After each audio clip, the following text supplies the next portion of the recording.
¿Imaginas entregar tu vida entera por tus hijos solo para que te abandonen en la miseria cuando más los necesitas?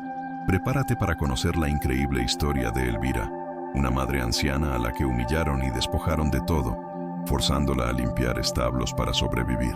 Lo que su propia familia no sabía era que, en el polvo de su soledad, Elvira estaba a punto de desenterrar un secreto que su padre ocultó por décadas, un legado tan poderoso que tenía la fuerza para destruir a una corporación millonaria y devolverle la dignidad que le fue robada. Te prometo que el final de esta historia te conmoverá hasta las lágrimas y te devolverá la fe en la justicia. Si crees en que la vida siempre da una segunda oportunidad, asegúrate de suscribirte y dejar tu like para que no te pierdas ni un segundo de este relato que te cambiará la perspectiva para siempre. El sol, en la vasta y reseca planicie de Oaxaca, no conoce la clemencia. Cae a plomo, como un juicio divino, sobre la tierra, sedienta hasta que ésta se rinde, abriéndose en una red de grietas que semejan las arrugas en un rostro anciano. Para doña Elvira, cada uno de sus 70 años se sentía como una de esas grietas, un surco profundo cavado por el tiempo, el trabajo y una soledad que se había vuelto tan parte de ella como el dolor sordo en su cadera. Su despertar, cada mañana, era un lento y deliberado acto de voluntad. No era un regreso suave del mundo de los sueños, sino una negociación con su propio cuerpo. Primero, el tobillo izquierdo, que protestaba con una punzada aguda al tocar el frío suelo de tierra. Luego, la espalda, un mapa de dolores crónicos que le recordaban las décadas de esfuerzo. Se sentaba al borde de su catre, en el minúsculo cuarto anexo a las caballerizas del rancho, el suspiro, y esperaba a que el dolor se asentara, convirtiéndose en el zumbido de fondo que la acompañaría durante todo el día. El rancho era un purgatorio de polvo y silencio. Hacía ya un año que había llegado allí, no por elección, sino como único refugio tras el naufragio de su vida anterior. Esa otra vida, la que parecía pertenecer a una mujer diferente, era un collage de recuerdos vívidos y dolorosos. La casa de paredes encaladas, con el aroma a café recién hecho y a las tortillas que preparaba en el comal. La risa estruendosa de Ricardo, su esposo, un hombre cuyo amor había sido el cimiento de su mundo, hasta que una fiebre repentina se lo llevó 20 años atrás. Y sus hijos, Mateo e Isabel. Sus hijos, que habían sido su sol y sus estrellas, eran ahora dos agujeros negros en la galaxia de su memoria. Recordaba a Mateo, su niño serio y estudioso, el que prometía construirle un palacio. Y lo construyó, pero para otros.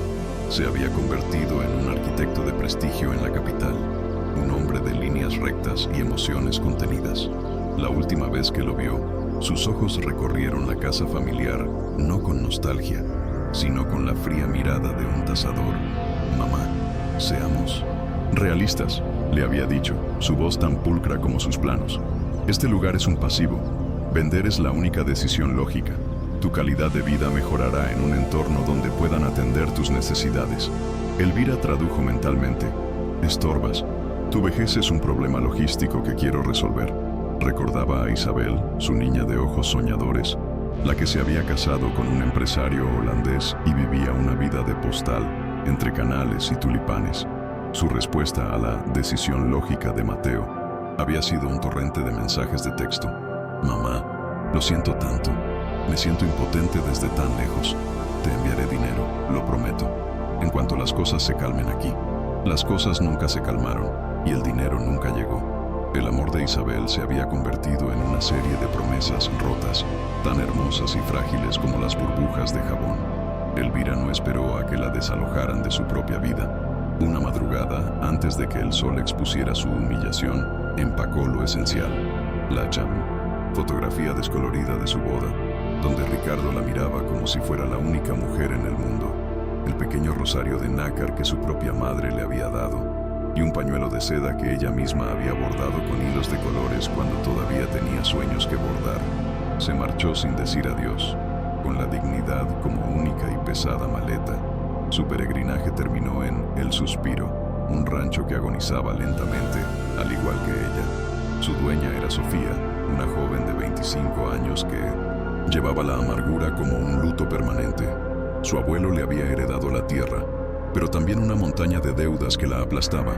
Sofía odiaba el rancho, odiaba el olor a estiércol, el silencio opresivo, el horizonte infinito que, para ella, no era libertad, sino la ausencia de cualquier escapatoria. Su sueño era simple y feroz: vender, huir a la ciudad, lavarse el polvo de encima y no mirar atrás jamás. Las visitas del señor Morales eran su única esperanza. Un hombre de traje impecable y sonrisa de depredador, representante de una constructora que quería transformar el rancho en un exclusivo resort de golf. Morales era un experto en olfatear la desesperación. A Sofía le hablaba de cifras, de comisiones, de la vida que se merecía. Le pintaba un futuro tan brillante que la cegaba, impidiéndole ver la oscuridad que se escondía tras su oferta. En este tablero de juego, Elvira era un peón insignificante. Sofía apenas la veía. Era la vieja, una sombra que se encargaba de las tareas más ingratas. Y Elvira aceptaba ese papel. Se había acostumbrado a la invisibilidad. El trabajo físico era su única anestesia. Barría el polvo sabiendo que el viento lo traería de vuelta. Daba de comer a los pocos animales que quedaban, reconociendo en sus ojos la misma resignación mansa. Remendaba cercas que el tiempo volvería a derribar. Era un ciclo de futilidad que mantenía su mente ocupada, lejos de los recuerdos que la emboscaban en los momentos de quietud. Una tarde, sin embargo, la rutina se rompió. El calor era sofocante, el aire tan quieto que se podía oír el zumbido de una mosca a 10 metros de distancia.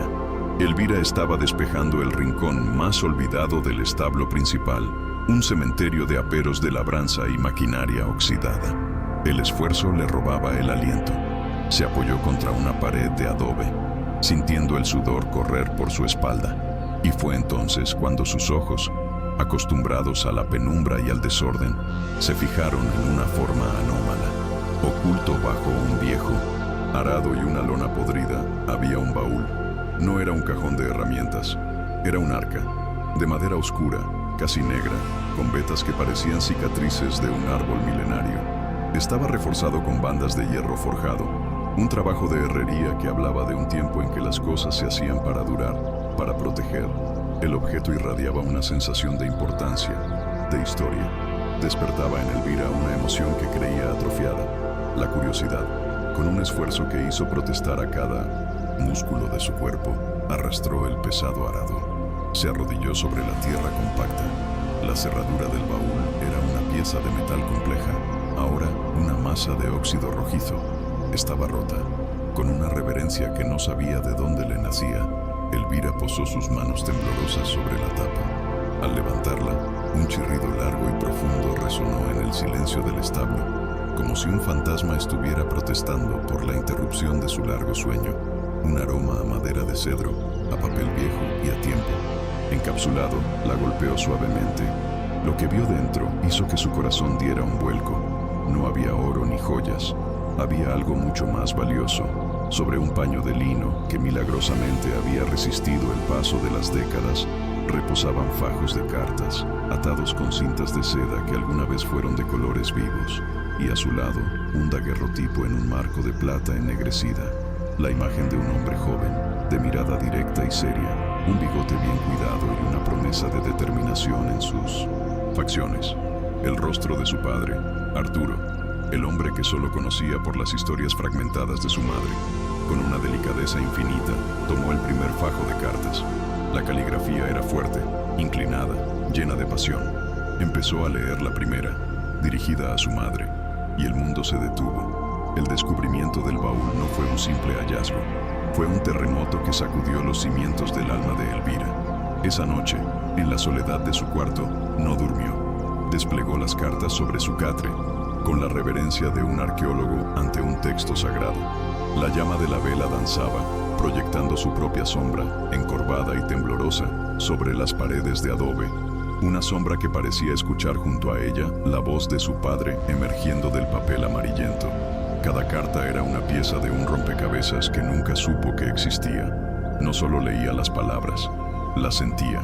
Sentía el frío de las noches en las minas del norte, la aspereza del trabajo, el sabor amargo de la soledad de un hombre que se había autoexiliado por amor. Encontró frases que se le clavaron en la memoria.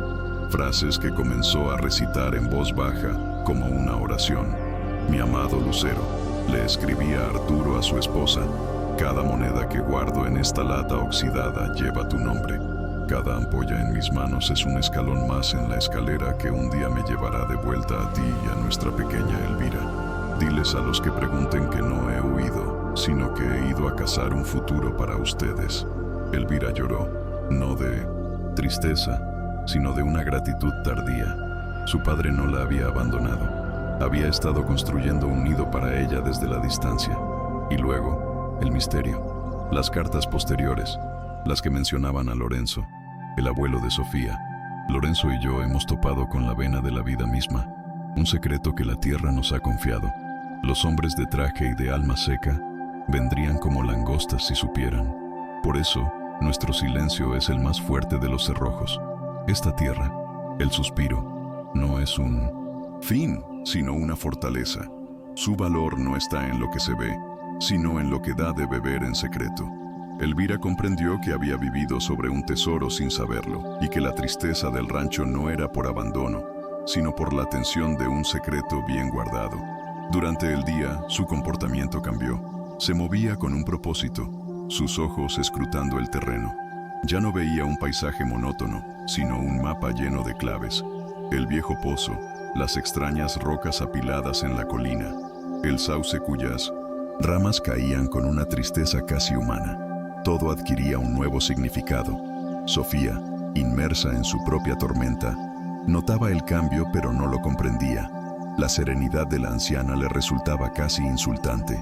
¿Cómo podía alguien encontrar paz en ese infierno de polvo y deudas? La presión sobre ella era insoportable. Una mañana recibió otra llamada del banco. La voz del gerente era una seda helada. Señorita, su línea de crédito está agotada. El comité ha decidido iniciar los procedimientos de embargo en 30 días si no recibimos un pago sustancial. Le sugiero que considere seriamente cualquier oferta de compra que tenga. La llamada la dejó sin aire. 30 días. Era una sentencia de muerte. Colgó el teléfono y salió al porche, la cabeza a punto de estallar. Vio a Elvira observando el horizonte con una calma que a Sofía le pareció de otro mundo. ¿Qué tanto mira?, le espetó, su propia angustia convertida en agresión. Elvira se giró lentamente. Miro las raíces, niña, las que no se ven pero que sostienen todo el árbol. Basta de acertijos, explotó Sofía. Mis problemas son reales, no tengo tiempo para sus poesías de vieja. Se dio media vuelta y se encerró en su cuarto, dejando a Elvira con la palabra en la boca y el corazón encogido. Mientras tanto, en la Ciudad de México, Mateo presentaba un proyecto de un complejo residencial de lujo ante un grupo de inversores. En la pantalla gigante, una simulación en 3D mostraba fuentes danzantes y lagos artificiales. Nuestra estrategia se basa en la optimización de los recursos hídricos para crear un oasis de exclusividad, decía, su voz segura y convincente. Por un instante, la frase optimizar recursos hídricos le trajo un recuerdo fugaz. Su madre, en el jardín de su infancia, enseñándole a regar las plantas con el agua que usaban para lavar las verduras. El agua es vida, Mateito. No hay que desperdiciarla. Sintió una punzada de irritación. ¿Por qué ese recuerdo inútil ahora? Lo desechó como quien espanta a una mosca y continuó con su presentación. En Ámsterdam, Isabel organizaba una cena benéfica en su casa. Recibía elogios por su elegancia, por su buen gusto. Una de las invitadas, al saber que era mexicana, le preguntó por su familia. «Oh, están muy bien», respondió Isabel con una sonrisa ensayada. «Mi madre vive una vida tranquila en el campo, en Oaxaca. Le encanta la paz». La mentira le supo a ceniza en la boca. Más tarde esa noche, incapaz de dormir, abrió su galería de fotos en el teléfono. Se detuvo en una de Elvira, tomada años atrás. Su madre sonreía, pero sus ojos ya tenían esa sombra de soledad. El dedo de Isabel flotó sobre el botón de llamada. Quería oír su voz, pedirle perdón, decirle que la extrañaba, pero el miedo la paralizó. ¿Qué le diría? ¿Cómo justificar años de silencio? La cobardía, una vez más, ganó la batalla. Apagó el teléfono y se acurrucó junto a su esposo, buscando en el calor ajeno un alivio que nunca llegaba. La pieza clave del destino ya estaba en camino. En la vieja casa de su abuelo Lorenzo, recién fallecido, Miguel estaba ordenando sus pertenencias. Dentro de un libro de poemas de Neruda, encontró el diario.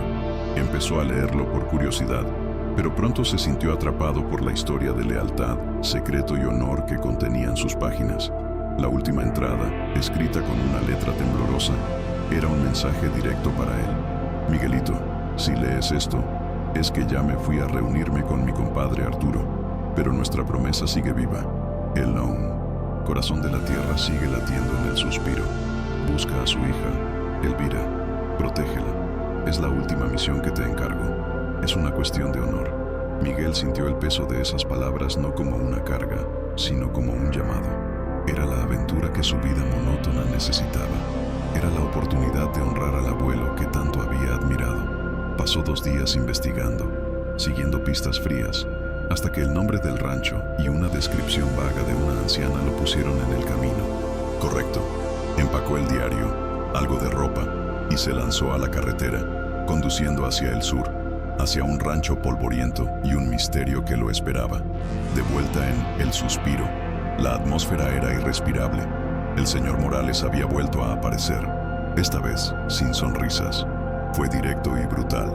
Sofía, la oferta expira en 1 semana. Después de eso, mi compañía simplemente esperará a que el banco te embargue y compraremos la propiedad en subasta por una fracción de su valor. Tú te quedarás sin nada. Es tu última oportunidad. Sus palabras fueron como un portazo en la cara de la joven. El miedo se convirtió en pánico. Elvira vio la camioneta de Morales alejarse, dejando a Sofía en el porche, pálida como un fantasma. Vio la derrota total en su postura. Supo con una certeza absoluta que si no actuaba en ese preciso instante, todo estaría perdido. El legado de su padre se convertiría en un campo de golf para millonarios. Con el corazón martilleándole en el pecho, tomó una de las cartas más reveladoras de Arturo y salió al porche. Se sentó junto a Sofía, que ni siquiera pareció notar su presencia. «Niña», comenzó Elvira, su voz un susurro suave. «Sé que crees que no hay salida. Sé que tienes miedo. Yo también lo tuve durante muchos años. Pero a veces, cuando creemos que estamos al final del camino, es porque estamos parados justo encima de la puerta que lleva a uno nuevo». Sofía la miró, sus ojos vacíos. «¿Y qué hay detrás de esa puerta, Elvira? ¿Más deudas? ¿Más soledad?» «No», dijo Elvira, extendiéndole la carta. «La verdad, la tuya y la mía». Justo cuando los dedos de Sofía rozaban el papel quebradizo, el sonido de un motor diferente, más rústico y cansado, rompió el silencio. Una vieja camioneta cubierta por el polvo de un largo viaje se detuvo frente a la casa. Un hombre de mediana edad, con el rostro curtido por el sol y una mirada seria, bajó de ella. Se quitó el sombrero en un gesto de respeto y sus ojos recorrieron el porche hasta detenerse en Minametzintochima. «Elvira, buenas tardes», dijo, su voz resonando en el aire tenso. «Busco a una mujer llamada Elvira Méndez, hija de Arturo». La humilde cocina del rancho se transformó en una sala de guerra, en un tribunal de la memoria. El aire estaba cargado de una electricidad palpable, la energía de 3 vidas dispares convergiendo en un único punto del tiempo y del espacio. Miguel colocó el diario de su abuelo Lorenzo junto a las cartas de Arturo. Eran 2 testamentos, 2 mitades de un mismo mapa, y por primera vez en más de 50 años estaban juntos. Con una voz solemne, Miguel comenzó a leer los pasajes clave del diario. No era una simple lectura, era una invocación. La figura de su abuelo, un hombre que Sofía apenas recordaba y que Elvira nunca conoció, se materializó en la habitación a través de sus palabras. Describía la emoción del descubrimiento del manantial, no como un geólogo, sino como un poeta.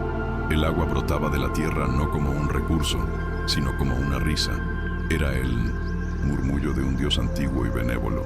Arturo y yo supimos en ese instante que no éramos sus dueños, sino sus guardianes. Elvira, con lágrimas silenciosas recorriendo sus mejillas, respondía a la lectura de Miguel con fragmentos de las cartas de su padre. Cuando Miguel leyó sobre el juramento, Elvira leyó la carta donde Arturo le contaba a su esposa sobre ese mismo día. Hoy, Lorenzo y yo hemos sellado un pacto más sagrado que un matrimonio. Hemos jurado proteger el corazón de esta tierra. Nuestra descendencia no heredará oro, mi lucero, heredará un deber. Las historias se entrelazaban, se confirmaban, creando una verdad irrefutable. Sofía observaba y escuchaba, sintiendo cómo el suelo bajo sus pies se resquebrajaba. Su realidad, construida sobre la base sólida de la amargura y la deuda, se venía abajo.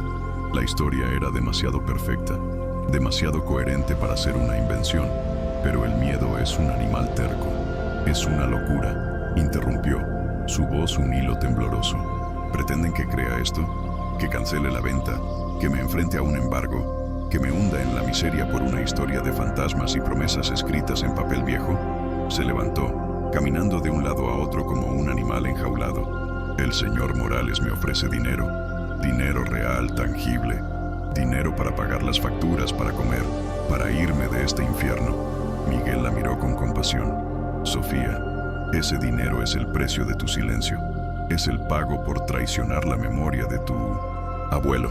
Mi abuelo me dejó en la ruina, gritó ella, la desesperación rompiendo su autocontrol. Fue Elvira quien detuvo la espiral. Se levantó con la lentitud de sus años y se paró frente a la joven. No la tocó, simplemente la miró a los ojos. Hay deudas más grandes que las del banco, niña, dijo, su voz suave pero con un peso inmenso. Son las deudas que tenemos con la memoria de quienes nos amaron, las deudas con nuestra propia conciencia. Ese dinero te comprará una jaula de oro, pero seguirás siendo prisionera. La libertad que buscas no está en la ciudad, está aquí. Y posó un dedo arrugado sobre el corazón de Sofía. Está en hacer lo correcto. Las palabras de Elvira, sencillas y profundas, lograron lo que ninguna prueba material había conseguido. Desarmaron a Sofía. La joven se derrumbó en la silla, su rabia disuelta en un sollozo de confusión y agotamiento. ¿Y si es verdad?, susurró. ¿Qué hacemos? ¿Por dónde empezamos? El diario de Lorenzo tenía la respuesta. Una entrada hablaba de la forma en que ocultaron la entrada a la gruta del manantial. Bajo la sombra del árbol que llora, donde la roca besa a la luna creciente, duerme el secreto. El árbol que llora, repitió Sofía, un eco de su infancia. El viejo sauce junto a la cañada. Mi abuelo me contaba cuentos allí. La decisión estaba tomada. Con el sol de la tarde empezando a descender, los tres se encaminaron hacia la parte trasera del rancho, un territorio que Sofía no había pisado en años. El camino estaba cubierto de maleza. Las espinas se enganchaban en sus ropas. El canto de las cigarras era una sinfonía fúnebre para sus viejas vidas. Durante el trayecto, hablaron. Miguel contó anécdotas de su abuelo, un hombre de risa fácil y manos fuertes. Elvira compartió el único recuerdo nítido que tenía de su padre, él levantándola en brazos para que pudiera tocar una mariposa.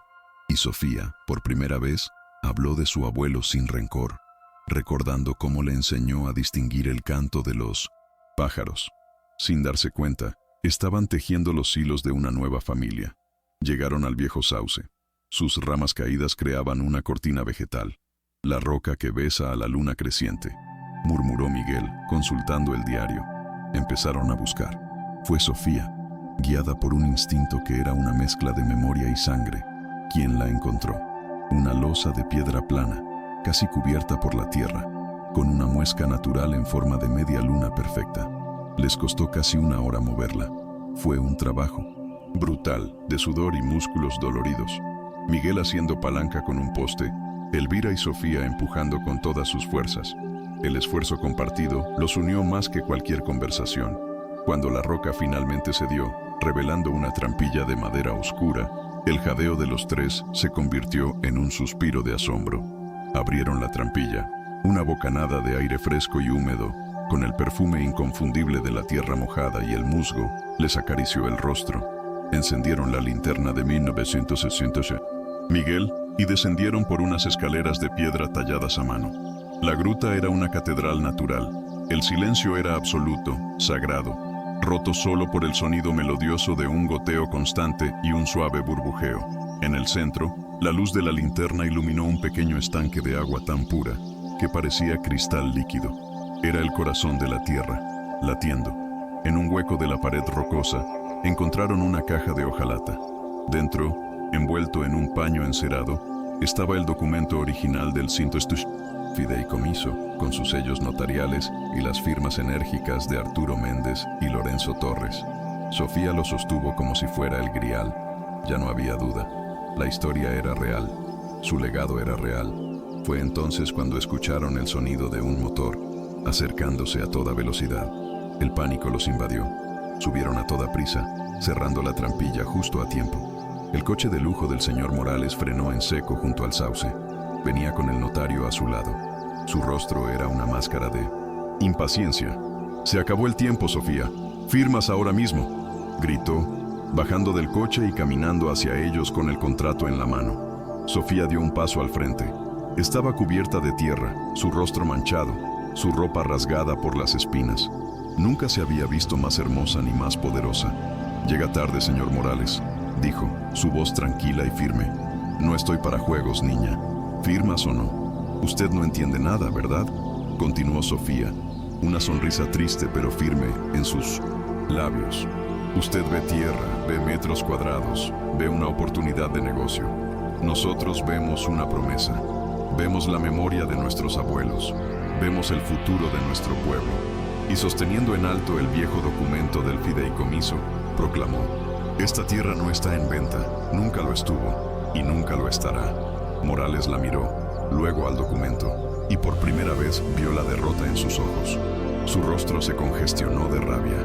«Insolente», siseó, «¿crees que has ganado con un papel viejo? Te destruiré. Los destruiré a los tres». Sofía tomó el contrato que él le ofrecía, y sin decir una palabra más, lo rompió en docenas de pedazos que el viento de la tarde se llevó, como hojas secas.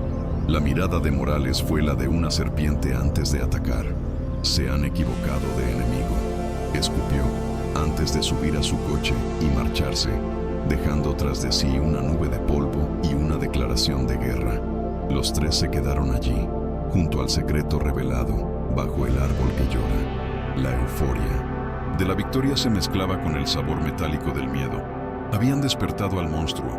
La batalla por el rancho acababa de empezar. La euforia de la victoria en la gruta fue efímera, como la luz de un relámpago que ilumina la noche solo para devolverla a una oscuridad más profunda. La amenaza del señor Morales no era el delirio de un hombre enfurecido, era una promesa. Los días que siguieron se tiñeron de una nueva clase de miedo, uno más frío y sigiloso. El rancho se convirtió en una fortaleza, pero también en una prisión. Cada crujido de la madera por la noche, cada sombra que el viento movía, era un posible enemigo. Dejaron de ser exploradores de un misterio para convertirse en soldados en una trinchera, esperando el siguiente ataque. Y el ataque llegó, no con la fuerza bruta de mercenarios, sino con el veneno sofisticado de la ley manipulada.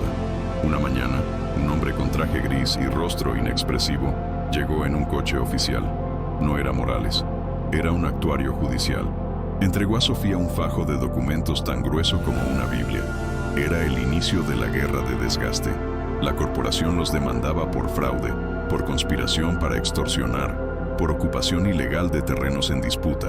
Alegaban que el fideicomiso era una falsificación burda, que el abuelo de Sofía había sido senil y que Elvira y Miguel eran dos oportunistas que se aprovechaban de una joven mentalmente inestable. Cada página era un insulto, una torsión de la verdad tan grotesca que resultaba surrealista. Miguel pasó noches en vela, con la única luz de una lámpara de petróleo, estudiando cada cláusula, preparando una defensa contra un monstruo con recursos ilimitados.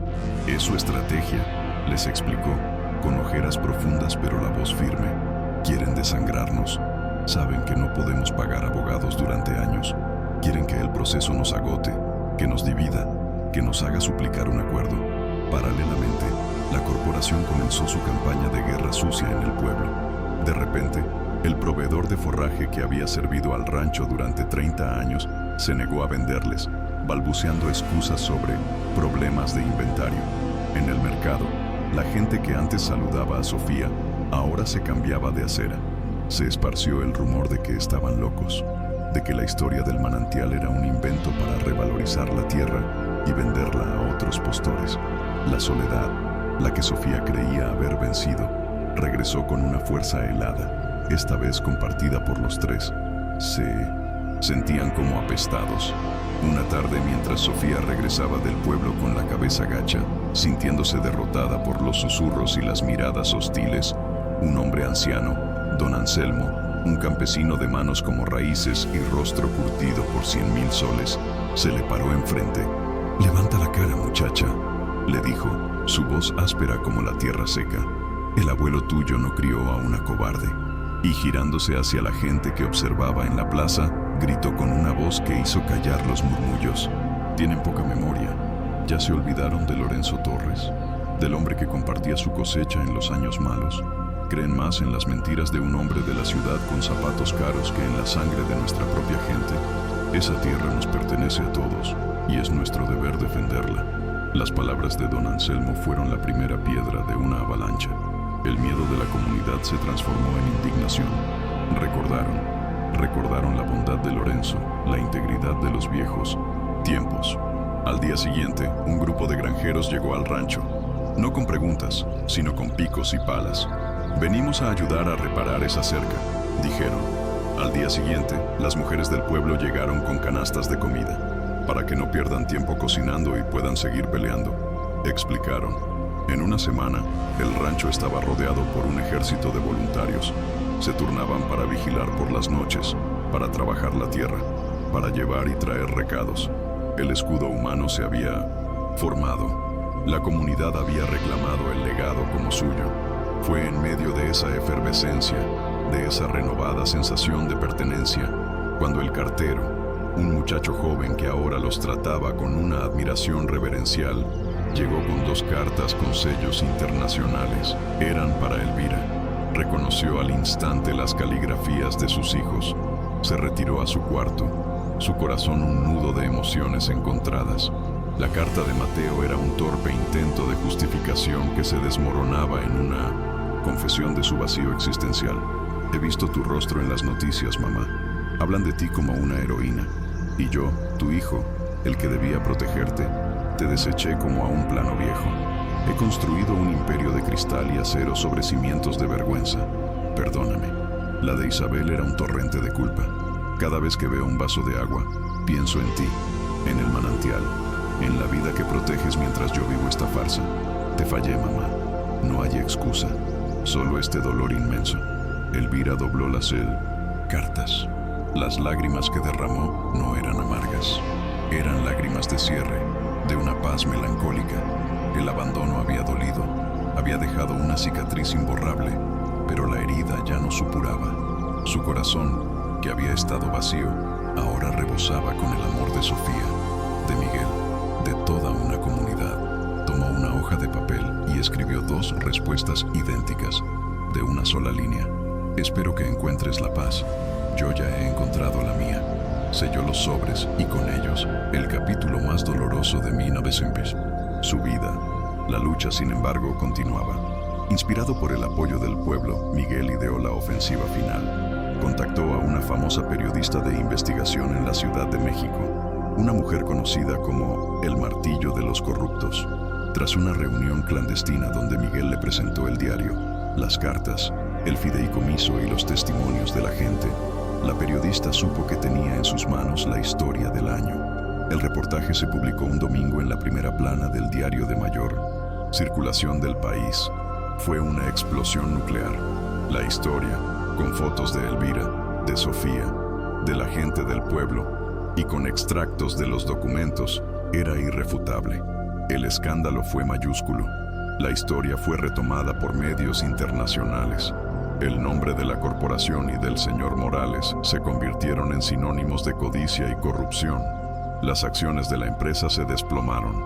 El gobierno, acorralado por la presión pública, abrió una investigación a gran escala que destapó no solo este intento de fraude, sino una red de sobornos y delitos ambientales. La guerra terminó. La corporación, decapitada y en desgracia, retiró todas las demandas y desapareció de la región. El fideicomiso fue declarado un tesoro nacional por un juez. La victoria era total. Pasaron los años. El rancho El Suspiro se transformó en la Fundación Manantial de la Esperanza, un próspero centro de agricultura ecológica y gestión comunitaria del agua que se convirtió en un modelo para todo el país. Los campos secos se volvieron verdes. El rancho se llenó de escuelas, de talleres, de vida.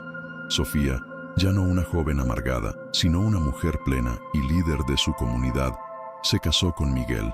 Juntos, tuvieron hijos que crecieron escuchando la leyenda de sus abuelos. Doña Elvira vivió hasta casi los 90 años. Nunca dejó el rancho. Era la matriarca, la abuela de todos. Pasaba las tardes en su mecedora en el porche, enseñando a los niños a leer, contándoles historias. Sus manos, antes símbolo de trabajo y dolor, ahora eran las manos que repartían caramelos y caricias. Una tarde de verano, mientras el sol se ponía y el aire olía a tierra mojada y a flores, Elvira cerró los ojos por última vez. Se fue en silencio, con una leve sonrisa en los labios. No hubo tristeza en su despedida, sino una celebración de su vida. La enterraron bajo el viejo sauce, cerca de la entrada al manantial. No pusieron una cruz, sino que plantaron un joven árbol de jacaranda. Su legado no era el baúl, ni las cartas, ni siquiera el fideicomiso. Su legado era el árbol que crecía, el agua que fluía, la comunidad que prosperaba. Era la prueba viviente de que, a veces, una sola persona, armada solo con su dignidad y la memoria de un amor olvidado, puede enfrentarse a un gigante y hacer que todo un desierto florezca. La impactante historia de Elvira nos confronta con una pregunta esencial. ¿Cuál es el verdadero legado que dejamos en el mundo? ¿El dinero que acumulamos o las acciones que inspiran a otros? Nos encantaría leer tu opinión y lo que sentiste con este relato en los comentarios. Si esta increíble lucha por la justicia te ha conmovido, este es el momento perfecto para suscribirte al canal y activar la campanita de notificaciones. Es la única forma de garantizar que no te pierdas ninguna de nuestras próximas historias, que son tan transformadoras como esta. Mientras reflexionas, te dejo recomendado el próximo video que ya aparece en pantalla. Un fuerte abrazo y nos vemos en la próxima historia.